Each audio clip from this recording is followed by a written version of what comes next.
we're moving on to our next great speaker. We already had a very nice exchange before the conference when I was talking to Sebastian a little bit about what he's going to talk about. Now, me personally, I already told him. In German, we say I'm from the Schwabenländle, so I'm from that region, and somehow by nature have always been a big fan of this specific brand of Porsche. And we actually also had one of our team members who yesterday gave a presentation. Laura has for quite some time worked on voice recognition in cars in Porsche, and I think today we're gonna look at a different aspect, namely in what does Porsche do in esports. And I think what is really cool about your talk is that, as far as I understood you in our discussion, it's really about how do you really listen well to your community. And I think, as designers, that's our main question, right? How do we really understand our users? So I'm really looking forward how you did it in this specific area. Sebastian, floor is yours. Perfect. Thank you very much. And good morning, everybody. It's really a pleasure to be back to such events like this. And thank you, Peter, for the inspiring presentation. So you see, I brought my own equipment. That I have my clicker and my special or our special Porsche font in our presentation. Yeah, I want to talk today about our key success factors to become an endemic esports brand, and about our journey to step into esports. Before I start to go into the details, I want to give a bit of background information, because I was always asked when I attended esports congresses, events, what is Porsche doing here? Why is Porsche interested in esports? And if we look back into our history, this is what we did in the past. The advertising of the 80s and 90s, so we were progressive, we were aggressive, we were, of course, very masculine in our advertising. We had only one or two products to sell and to advertise, but we were a brand for dreamers who want to make their excitement to realize about a success, and to, at the end, enjoy our products and our sports cars. The brand is still the selling reason number one. So we need to take care of the brand. And of course, our products changed, our society changed, our approach and the complete advertising changed. The way we are using different medias is changing. So this is why we as a brand also need to change. And strong brands need to fulfill three things. It's fascination, it's trust, and of course it's giving a reason. And this is why we need to work on our purpose. And that's why we developed our purpose is driven by dreams. We want to enable dreamers. We want to support lifelong dreams. And one dream could be owning a Porsche, driving a Porsche, or just enjoy the products and the fascination of our brand. So, of course, esports is, in the last couple of years, not only a buzzword or a trend, it's the sports of the young generation. And we tried to find our approach into these attractive ecosystem. And if you look into the fan attitude, of course, sponsorships are highly appreciated globally. And we saw a lot of successful sponsorships, not only from car brands, from other big brands. We saw some failures in trying to pull something over the community and not being in a dialogue with the community. So when we search a bit deeper, what could be a good anchor? It's the reason that endemic brands are more accepted and more highly appreciated to be part of the ecosystem, and we needed to find these angle to be an endemic brand and not just a sponsor. If you look into our current fleet of products compared to the 90s, we have expanded that, so we have not only two-door sports cars, but more successful selling four-door sports cars. So that's the reason why we're not selling 20,000 cars a year, but 260,000 nowadays. And you have the future Taycan, pure electric car. You have SUVs, like the Cayenne and the Macan. So our recognition, especially in emerging or already established markets like in Asia and China, in Russia, in South America, is that a big car, an SUV, of course a sportive one, exclusive one, can be a Porsche, but the big history, the big asset we are owning is of course our heritage in racing and in motorsports. And this is the big thing we thought might be worth to have a deeper look, because we are not only a big sports car brand with a rich heritage, we understand us as an enabler, as a platform provider for our customers. So we are not just selling cars, we are selling experiences, and every car customer can enjoy racing with friends on every kind of level. So we have from a sports driving school where you really can just have fun with driving your car, have small competitions. We have one make cup series in more than 20 countries. We do customer racing, provide support for customers, and of course works racing, because one reason is win on Sunday, sell on Monday. So of course the appeal of being successful in motorsports is still beside the brand reason, a good reason to sell our products. But here we have structures, we have platforms, we have our know-how, and that is what we believe is a good anchor to transfer that to the esports ecosystem, because here racing is not really developed at the moment. If you see that compared to other esports categories like mobiles or shooters, racing has a small share but a lot of benefits. It was this year the first time Olympic as part of the Olympic esports activities. It is violent free, more or less. Of course you can crash with your components, but you can't shoot people. It's spanning generations. Everybody knows how to steer a car, how to race, to finish first. You have to finish first. It's easy accessible. It has a rich heritage. It's bridging technologies from the virtual world to the real world and vice versa. And it has fair rules and competitions. And if you normally speak about esports, that is the picture or the pictures you might have in mind, but we want to work on seeing more of these. So more racing, more car enthusiasts, more thrill, more excitement with cars around these really adrenaline-driven sport. And one big part of it is, like in every sport, to create heroes. Because when you create heroes in their discipline, then the whole sport shines with the heroes. After all these deep dives, we developed our mission. The mission for us was to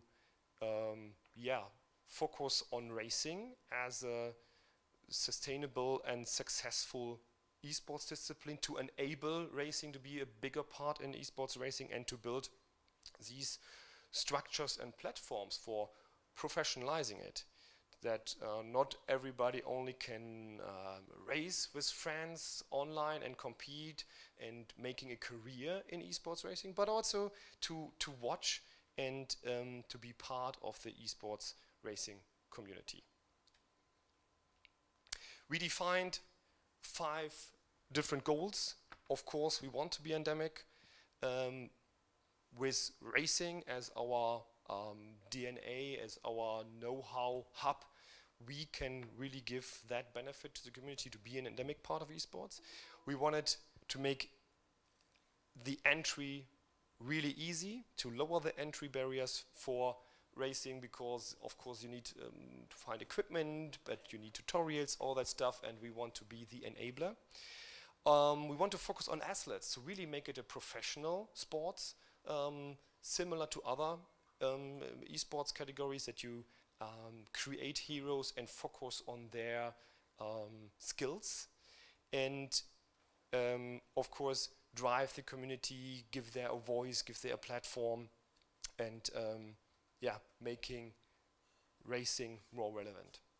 And we heard from Peter that normally people don't watch videos longer than 3 or 1.5 minutes. I brought a video that is a bit longer, but that explains a bit our approach, how we wanted to realize our goals. And for us, the key was to listen to the community, and this is the reason why we set up different events. I brought here from the beginning of our deep dives a summary of an event where we really listened to our stakeholders and the community.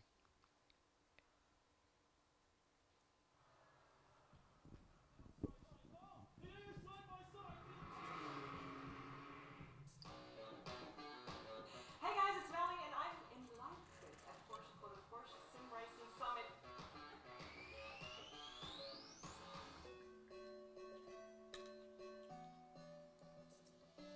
It's definitely a form of motorsport. Our guys racing the ice are using sim racing for their preparation. I think it's a perfect opportunity for everybody.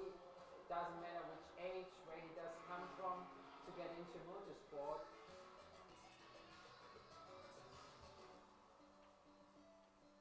I'm usually a guy driving real cars. I started sim racing at home half a year ago, because at a certain point in modern racing you have to do it, and as we can see in that event, it's not only practice, but you can also really race with this sim race. Now he's in fourth and he's going through to tomorrow, but that Martini car is going to fight back. Here's Cecilia, pulls alongside, he's on the outside of Spoon, and that's just going to compromise that car's line. For us, it's very refreshing to come to an event where we have a partner that's really thrown everything they have at it. This is by far one of the best events that, as a company iRacing, has ever been to and been a part of. So I'm very excited about how the event has gone so far. You can see how big esports is in general with other games, and without a doubt, sim racing is on the rise. Sim racing changed. I mean, we started nearly 20 years ago, and to think we've been going this long is unbelievable, and it's great that Porsche taking a keen interest and want to move the genre forward.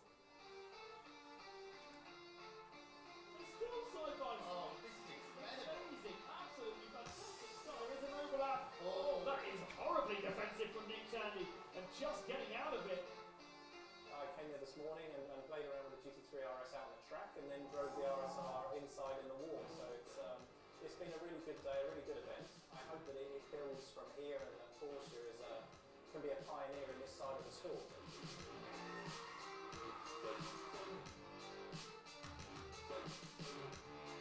I like the way they've brought together the sim racing community, the sim racing and watch the athletes prepare and race. The Porsche has been performing awesome on track and then also on the skid pad here, getting it loose, just completely sideways, drifting, having a good time. Obviously, to have the experience of driving on track and then to have the work groups really focuses your mind around what it is that we're talking about.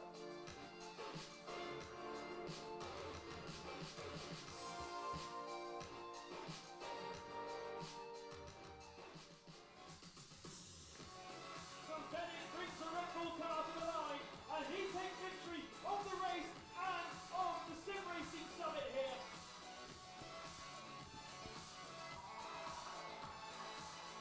We need big partners like Porsche involved, where they're bringing their expertise and resources in racing, in event management, in just understanding how the racing world works. We need partners like that to step in and bring their impressions and bring the people that are influential in other circles of motorsport to gain awareness about what sim racing is and fully understand that these drivers are really unique.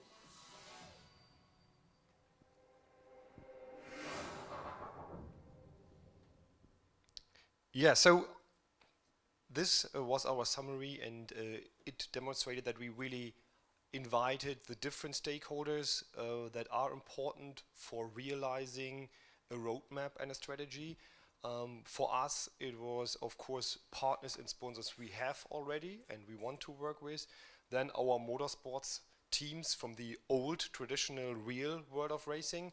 And then, of course, the esports target group. We invited esports team that are already in the esports racing segment active. We invited esports team that are not active in esports racing. We invited esports racers and discussed with them what is the need, what is really necessary to establish racing as a more successful discipline of esports.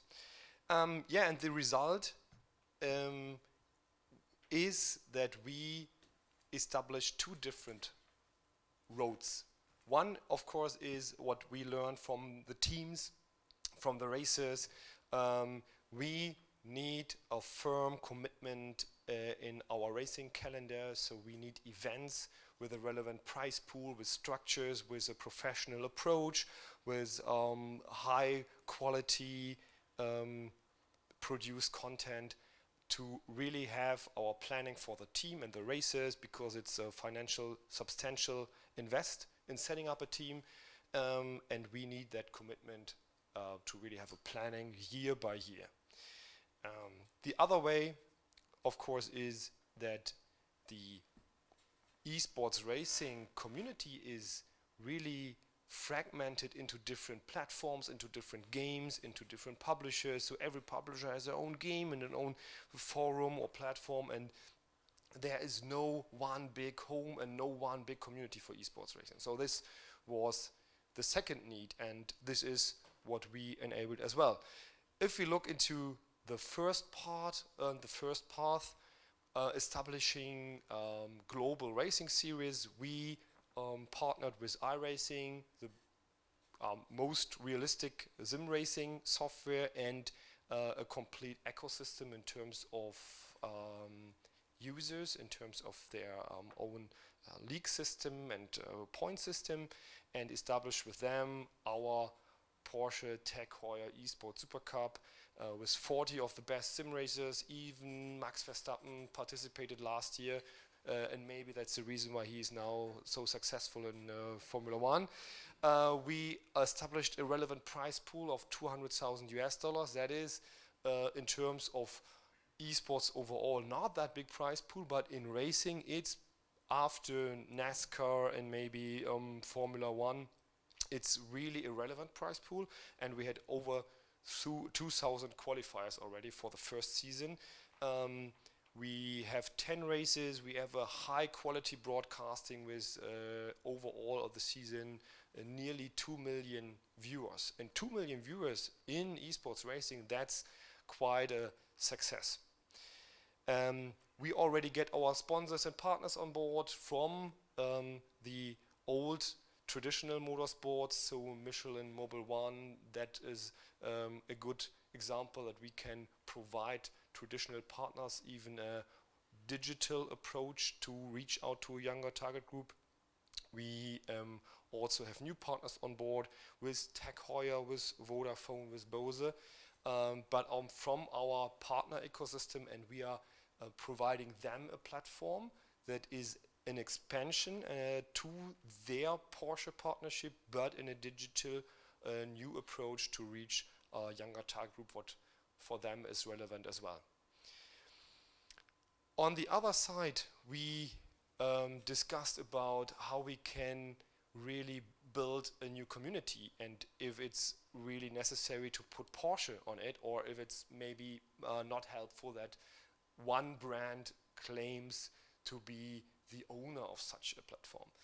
That's the reason why we developed a new brand, Overtake, and overtake.gg is now the new home for esports racing. That is the central hub for news about esports racing, not only Porsche news, but all relevant news from all different brands, from all different racing series, from all different racing games. And we have therefore a neutral approach to really provide the community the relevant news, the relevant tools, the relevant tutorials to be the enabler for esports racing and to unite the fragmented community.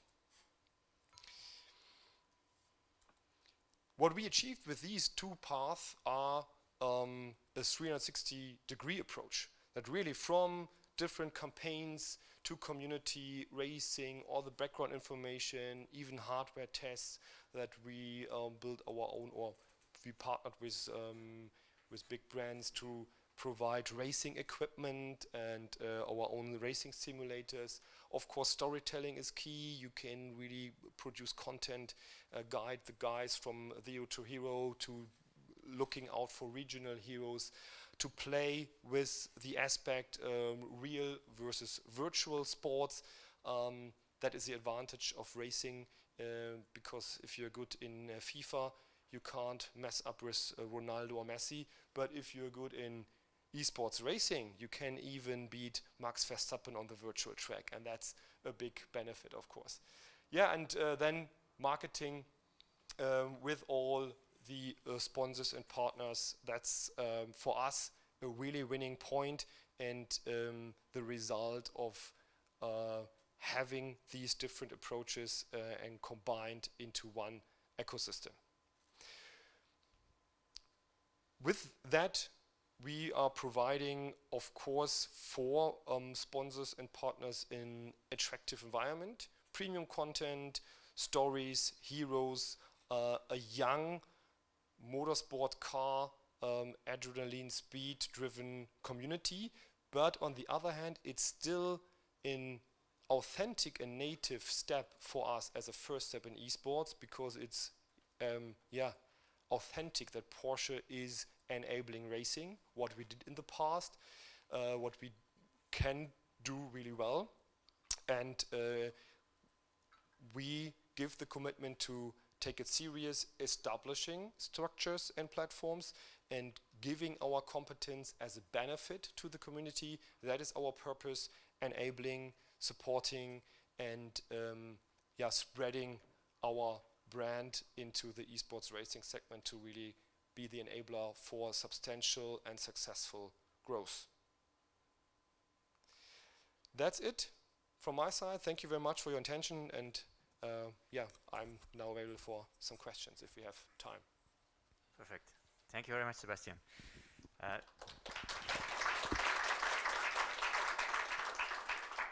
think a really interesting presentation. Since we're a little bit like behind the schedule, not because of you, because we had the Q&A before. I think we put the questions to the roundtables, which is going to be your roundtable is going to be in the esports stream later on. So after the next presentation, we're going to have the get together, and then basically the streams are going to be split up again.